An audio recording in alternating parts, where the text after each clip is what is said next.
IVM.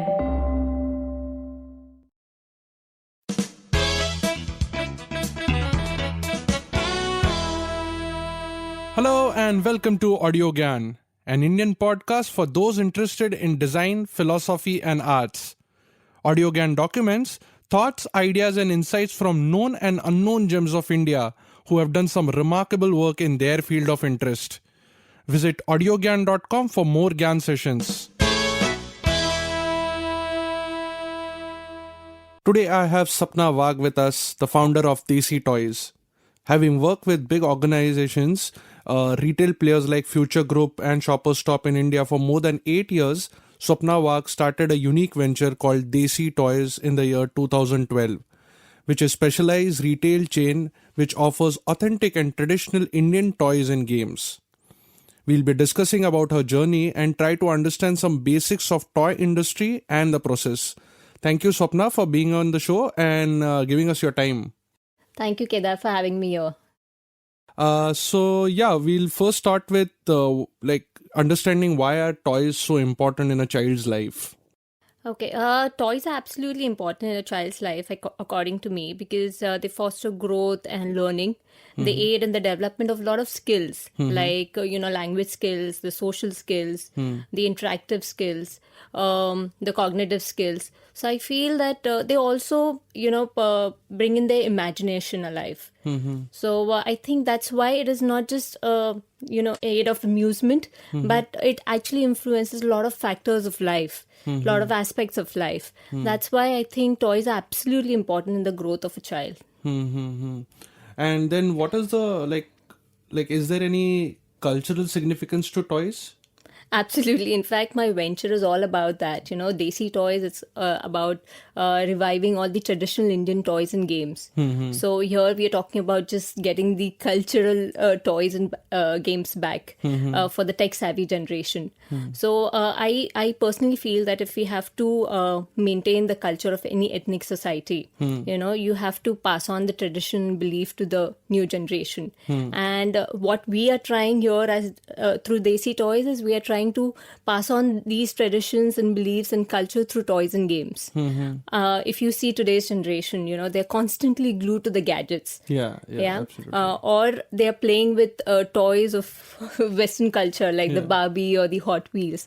But look at our childhood, it used to be absolute fun. We used to play with games like Gilli Danda, Lagori, spinning tops, and all these toys and games that we had, it had some amount of skill attached to it. Even spinning a simple lattu required a lot of skill. So I feel that, those are the kind of toys the kids should be playing with. Going out in the field, playing with other friends. You see today's generation, they're playing alone. Okay, they're losing out on their social skills. They're so glued to their gadgets that, they're having a lot of health problems at a very, very young age. Eyesight problem, obesity problem. So there are a lot of reasons, and that's why I feel that, we should, try to bring them out of their screen time and give them these awesome traditional toys and games to play with. So definitely cultural toys and games, when it comes to Desi Toys, it has a lot of significance. So how do you identify, because India is quite diverse in terms of culture and overall ethnic, different backgrounds, right?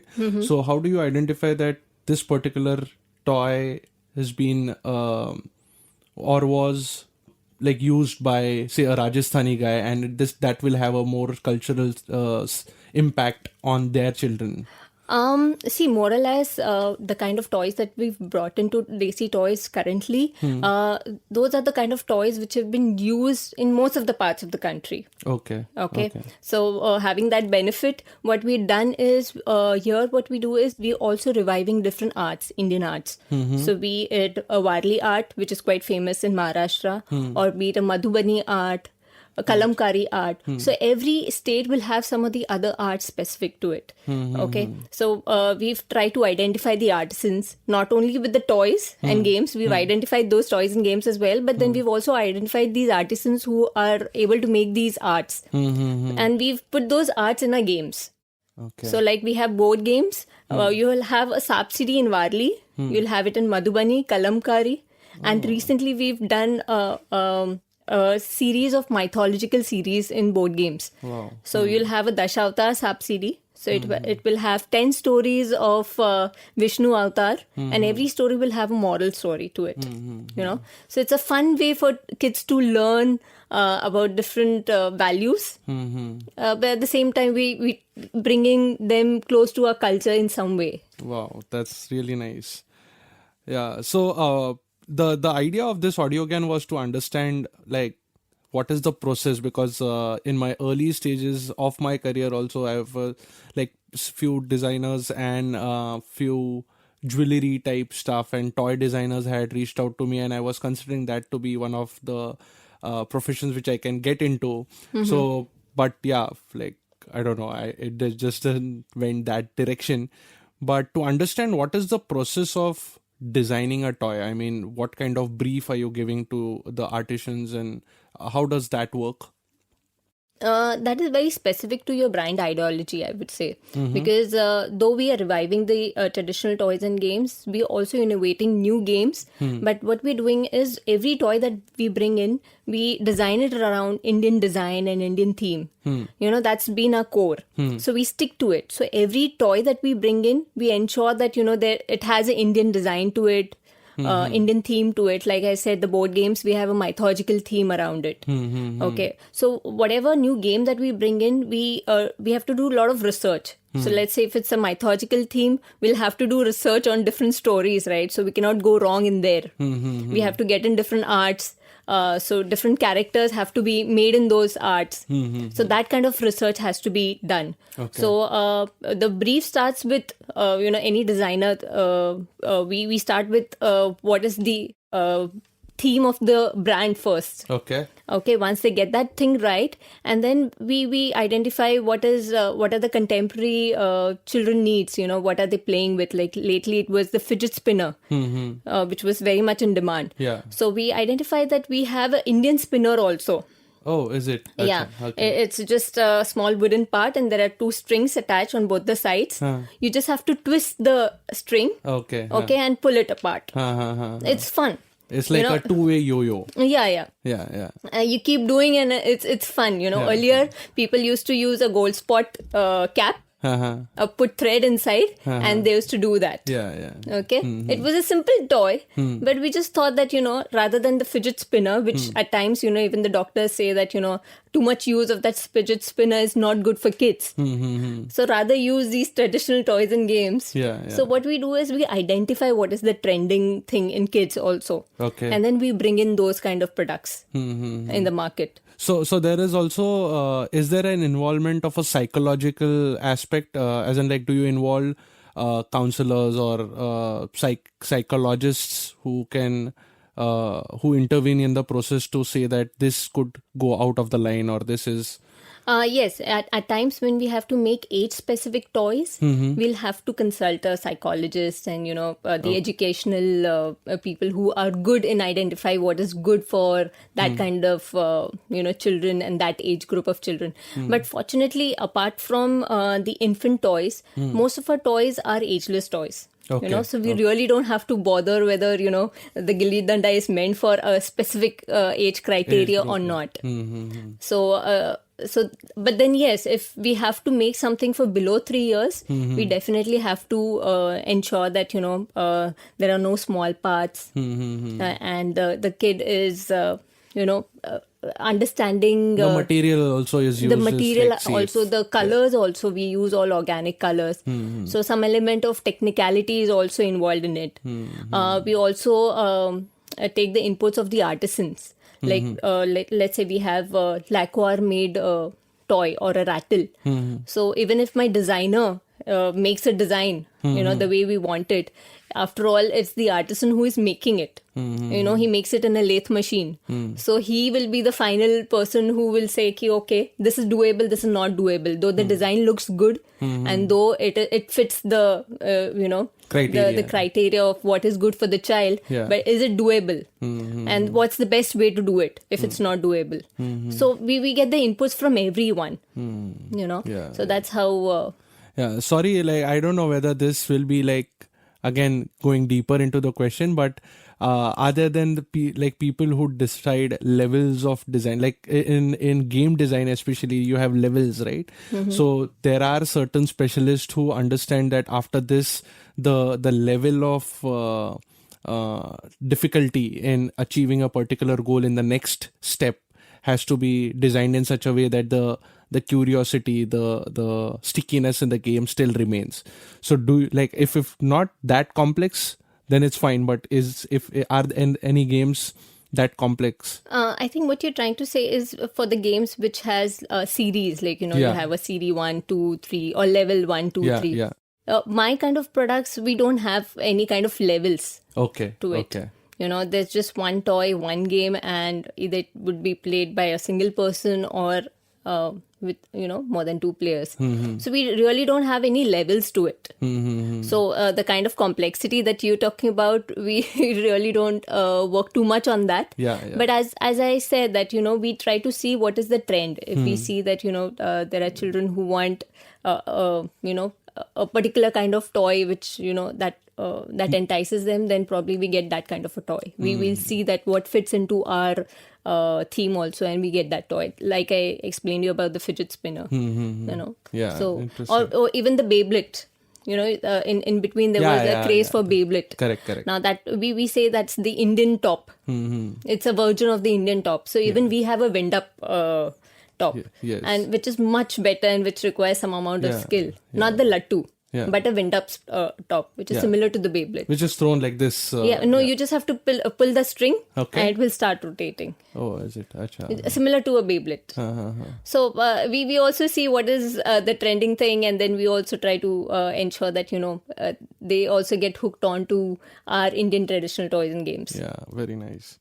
So everything is going digital, and then what's the vision of DC Toys in the next few years, few decades to come, where you're trying to promote Indian toys and all the Indian stuff, which is good for this generation. So I think toys are eternal, and children are going to be children. You give them any toy, they will still love playing with it, till a particular age. But at least you expose them to kind of toys that you want them to play, they will play with it. So my take on that is gadgets will never be able to completely replace the toys. They will probably be at a stage wherein they're in line in parallel to, the current toys, but they will never be able to completely replace it. Because, the more exposure that kids are having today with gadgets, parents can also see the harmful effects of it. They can also see that, as I said earlier, they're having a lot of health problems at an early age. They're becoming very aggressive. They have vision problem. They have obesity problems, social skill problems. Yeah. So I think over a period of time, even parents will be informed and they will know, the bad effects of gadgets. So that there I feel then it will be a little controlled exposure of gadgets. There will be gadgets because with times obviously everything is going to get evolved and so there will be gadgets, but I think there will be slightly controlled. In fact, a lot of friends of mine like generally ask their children to have TV or video game for a specific amount of time. Absolutely. Now that I have a daughter, I don't give her an iPad at all. I don't give her mobile. I allow her to watch TV because it's at a distance. Yeah. Okay, but that too limited. Yeah. So that still helps. And I give her to play all Desi toys and she loves playing with that. So that's where I was telling that, till a specific age, you expose them to these wonderful toys because these are all skill-based toys. And it's absolutely important for a child to develop skills at the right age. Yeah. So that's where I think Desi toys will be able to help today's tech-savvy generation to come out of this screen time. Yeah. So in the sense, you'll continue making these and hopefully people will realize the importance and balance it out. I mean, I relate it to food. you know. Now food, people are hooked on to having, at least the young generation, to burgers and pizzas. But then after all, they know that, that this is not healthy eating. And how much will they eat that? Your staple food is still going to be at home, and you will probably come back to having staple food. Yeah. Right. It's the same, How much are you going to eat junk food and you're going to affect your health? Yeah. So after all, you're just going to have roti, sabji, dal, chawal at home at some point of time back, right? Sure. So that's how people are getting healthier. They are running a lot of marathons. If you see, there are so many marathons happening. You see so many people running, walking. And these are going to be the same people who would probably ensure that their children are going to have good habits in future. Yeah. So I think it's going to evolve. It's going to change. It's just a wait and watch thing. Super. These are few questions which are more understanding DC toys and its exposure to Indian market. Like, what are the main toys which are bought by people? Like, any dominant pattern you can see? No, see, our brand is unique for the fact that they are having all traditional toys and games, which you otherwise don't get to see. And even if you get to see, you probably get to see in rural areas, and that too if not great quality. And considering today's parents, they are ready to spend for their children as long as you give them a nice quality product. So that's where we are coming to. I mean, every toy that we bring in, we ensure that quality is not compromised. So people know that. So even if it comes at a cost, they don't mind paying for it.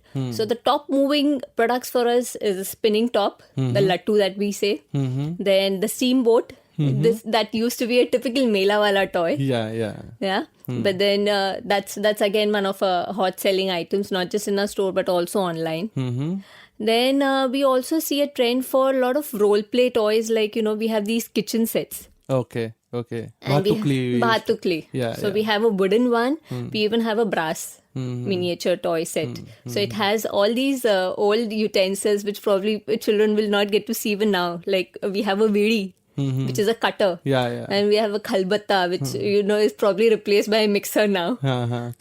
Then we have a chula, which is replaced by gas and cylinder. Even cylinder will go. Pipe gas. Pipe gas has come. So I think, so, people can see that, these were the old utensils which were being used. So it's good in a way that, at least we are somewhere helpful in ensuring that, the new generation can know what was the past and what is being used and now. Also us making it feel nostalgic about certain things. Yes, absolutely.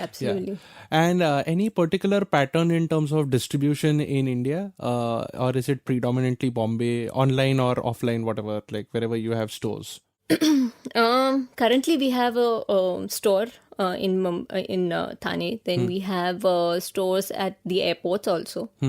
So we have it in Mumbai, Bangalore, Kochi as of now, both in domestic and international. Okay. And we see a lot of trend of NRIs and foreigners buying our products. Oh, interesting. Because NRIs probably could be the reason that, they have this nostalgic factor that, now that they're not staying in India, probably they want their children to know what kind of toys they used to play as children. So that could be the reason that they want to buy a lot of Indian toys and games. Nice. And foreigners, they have an eye for craft, handicrafted products and good quality products. Good quality products. So we see a trend of these kind of products doing very well at the airports.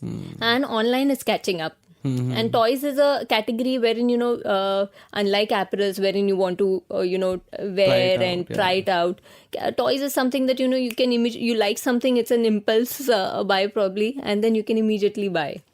So online is picking up really well. Oh, nice. Cool. I think this is a good note to end. All the best, Swapna, for your DC Toys venture, and I hope to have you again on AudioGyan for like maybe something different, which is Sure. Thanks. So that's it from today's Gyan session. Stay tuned for more Gyan on AudioGyan next week. Till then, bye.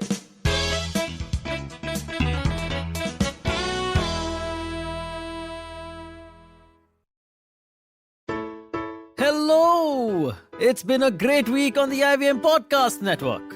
On This Round is on Me, Gauri is joined by Shweta Nanda. They talk about the financial independence and how it is to be a woman entrepreneur. On Anish Thing, Anish welcomes ultra marathon runner Shivani Gharat. Shivani shares her journey of how she ran her first marathon, the mindset of a runner, and what it actually takes to run a full marathon. On Cock and Bull, Cyrus, Naveen, Akash and Shreyas talk about the Korean band BTS serving in the military and its repercussions. On Think Fast, Varun and Suchita discuss Wing Greens and their latest acquisitions and about the Indian sexual wellness market. And on Shunyavan, Sheila Datya is joined by Dinika Bhatia, CEO and founder of Nutty Gritties. They talk about coming from a business family and Dinika's journey in creating healthy and guilt-free snacking.